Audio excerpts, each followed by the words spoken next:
வாழ்க்கையிலே நீ வெற்றி பெற வேண்டும் என்றால் தயவு செய்து எக்காரணம் முன்னிட்டு உன்னுடைய நேரத்தை வீணாக்காதே.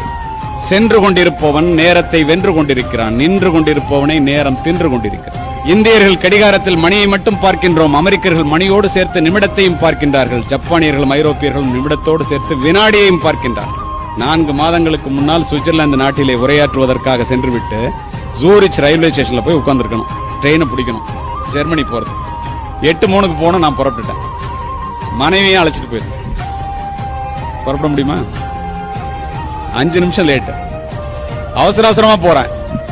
போன ட்ரெயின் இல்ல, இந்தியா மாதிரி தான் அப்படின்னு நான் நினைச்சுக்கிட்டு ட்ரெயின் வரலன்ட்டு உட்கார்ந்து சிரிச்சுட்டே சொன்னான், மை டியர் இந்தியன், கூடி குறுகி போய்விட்டேன். இந்த ட்ரெயின் 1 மணி நேரத்துக்கு 850 கிலோமீட்டர் வேகத்துல போறதுடா, நேரம் பாதி தூரம் போயிருக்கும், நீ லேட்டா வந்திருக்க போடாங்க. திரும்பி மனைவியை பார்த்தேன். ஒரு டிக்கெட் 57,000 ரூபாய், 2 டிக்கெட் 1,14,000 ரூபாய்.